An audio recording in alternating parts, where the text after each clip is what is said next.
Good morning, students. Today we are going to discuss keywords of chapter 7. Name of the chapter is Weather, Climate and Adaptation of Animals to Climate. So, first of all, adaptation. The process of change by which an organism or species becomes better suited to its environment is called adaptation. For example कोई person है जो cold areas में रहता है और उसको shift कर देते हैं किसी हॉट एरिया में, तो स्टार्टिंग के फ्यू डेज़ में क्या होगा, उस पर्सन को वहाँ पे रहने में कुछ प्रॉब्लम्स आएंगी। धीरे धीरे वो अपने आप को उस एरिया के अकॉर्डिंग अपने आप को एडजस्ट कर लेगा। उसके बिहेवियर में कुछ चेंजेस आएंगे, उसके लाइफस्टाइल में कुछ चेंजेस आएंगे। That process of change is called adaptation. फिर उसकी जो लिविंग है वो कंफर्टेबल हो जाएगी। Next is climate. What is climate? The average weather pattern taken over a long time, say about 25 years, is called climate of the place. ठीक है, किसी एरिया का कोई वेदर होता है, वो डे टू डे चेंज होता है, तो उसका जो एवरेज पैटर्न जो होता है, average weather pattern taken over a long time, about 25 years, is called climate. तो किसी भी एरिया का जो क्लाइमेट है वो जल्दी जल्दी चेंज नहीं होता। वेदर जो है वो बहुत जल्दी चेंज होता है, फ्रीक्वेंटली चेंज होता है। वेदर, वेदर क्या होता है? अब इस पिक्चर में देखेंगे आप तो डिफरेंट कंडीशंस दे रखी हैं। वेदर कैसा हो सकता है? सनी हो सकता है, क्लाउडी हो सकता है, पार्शियली क्लाउडी, रेनी, स्नोई, स्लीटिंग। स्लीटिंग क्या होता है? स्लीटिंग होता है मतलब बारिश भी हो रही है, हल्की हल्की स्नो भी गिर रही है। Stormy, lightning, thunder, hailing. जब ओले गिरते हैं तो उसे हेलिंग कहते हैं। विंडी, जब बहुत तेज हवा चलती है। फॉगी, धुंध होती है। तो what is weather? The day to day condition of atmosphere at a place with respect to temperature, humidity, rainfall, wind speed, etc. is called weather at that place. Weather is generally not same on any 2 days and week after week. Weather एक ऐसी condition है जो day to day change होती है। जैसे क्या होता है, कई बार आज गर्मी ज़्यादा है, कल गर्मी कम होगी। रेनफॉल हो सकता है, ह्यूमिडिटी में डिफरेंस होता है, हवा के चलने में डिफरेंस होता है। तो ये सारे जो फैक्टर्स हैं इन्हें बोलते हैं एलिमेंट्स ऑफ वेदर, जिसकी हेल्प से हम वेदर को इवेल्युएट करते हैं, फाइंड करते हैं। Elements of weather: the temperature, atmospheric pressure, cloudiness, humidity, rainfall, rainfall को आप प्रेसिपिटेशन भी कह सकते हैं, wind speed etcetera are called elements of weather. ठीक है, एलिमेंट्स ऑफ वेदर वो सारे फैक्टर्स हैं जिससे आप किसी भी एरिया के वेदर को आप डिटरमाइन करते हैं, फाइंड आउट करते हैं। These all are the elements of weather. कौन कौन से हैं? Temperature, atmospheric pressure, cloudiness, humidity, rainfall and wind speed. These are the elements of weather. Rain forest. Rain forest क्या होता है? The dense forest rich in biodiversity found typically in tropical areas with consistently heavy rainfall is called rain forest. Rain forest एक ऐसा dense forest है जहाँ पर बहुत सारे लिविंग ऑर्गेनिजम्स रहते हैं, अलग अलग टाइप के, और वहाँ पे काफ़ी ज़्यादा बारिश होती है। That dense forest is called rain forest.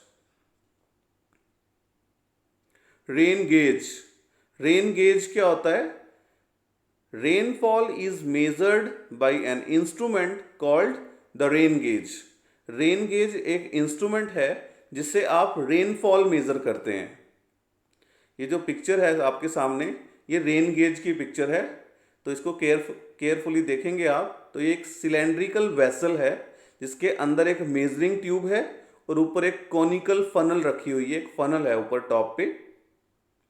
Rain gauge is basically a measuring cylinder with a funnel on top to collect rain water. इस फनल की हेल्प से रेन वाटर कलेक्ट करते हैं।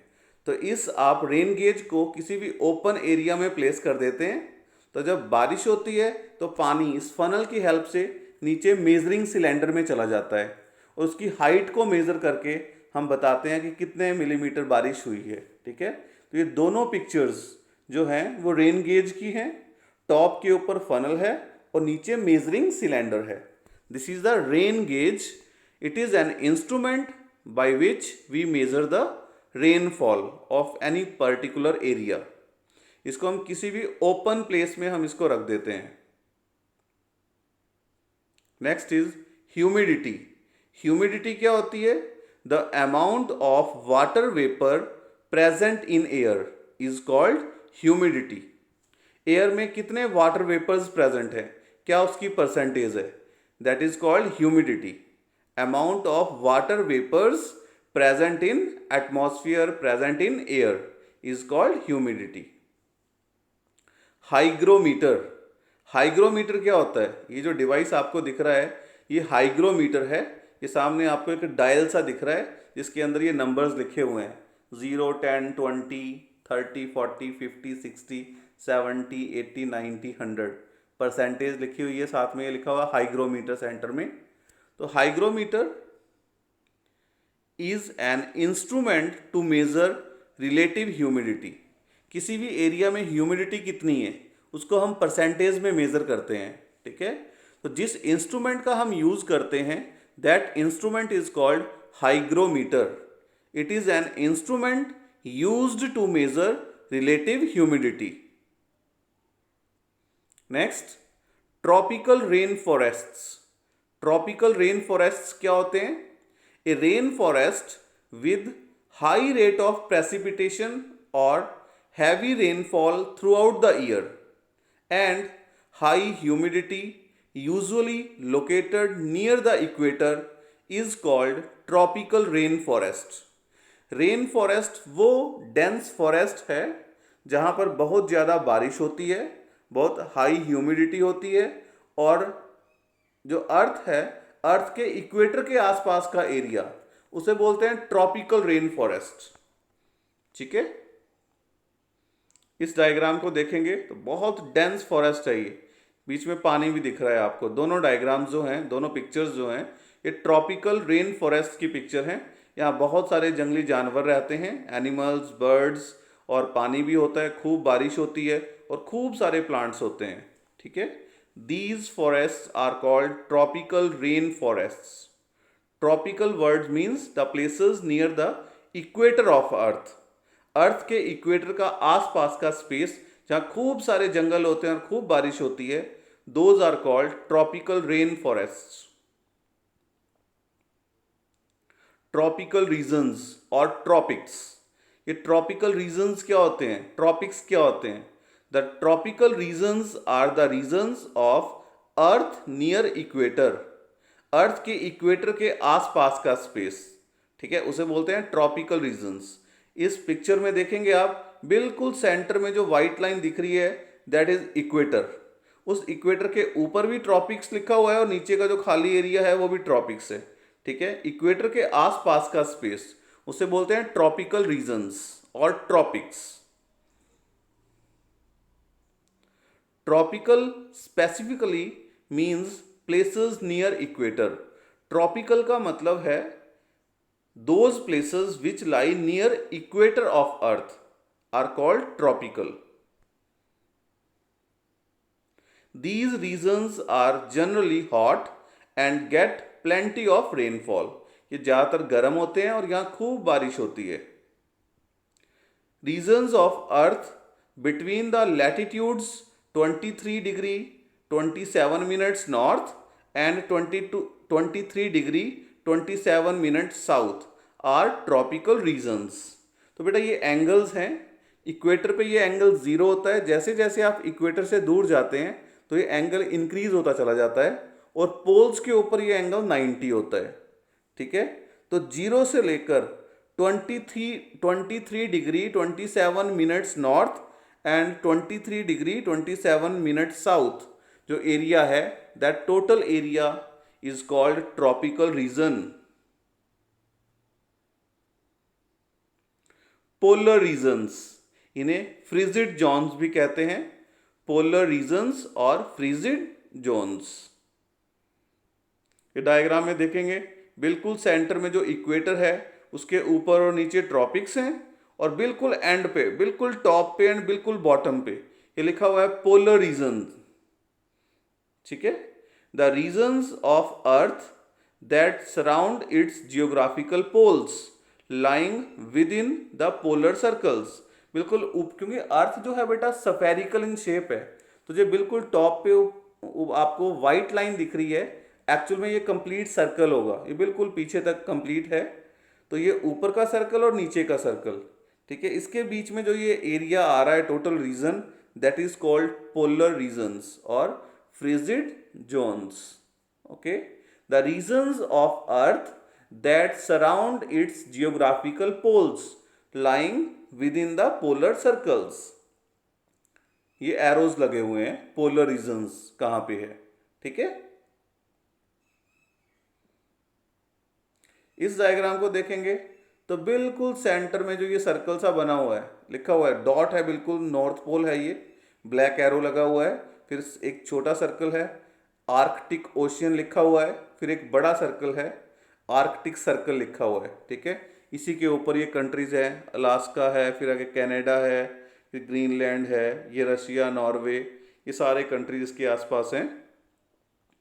These high latitudes are dominated by floating sea ice covering much of the Arctic Ocean in the north and by Antarctic ice sheet in south।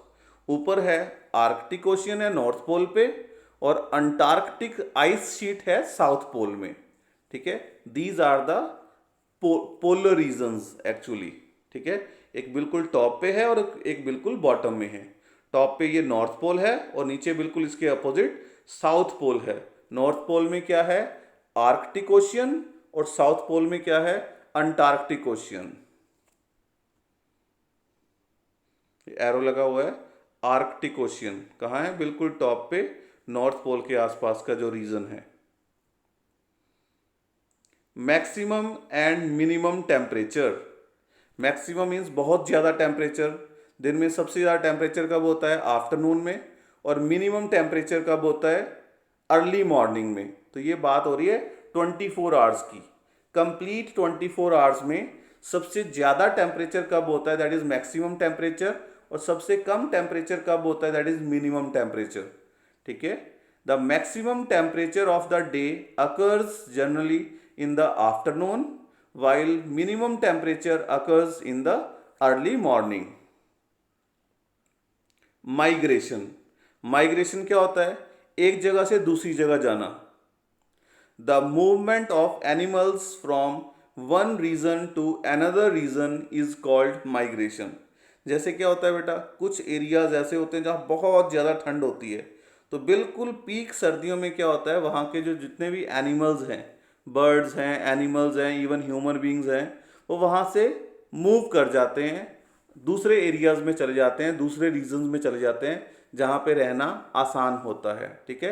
ये birds भी करते हैं और animals भी करते हैं। That movement of animals from one region to another region is called migration.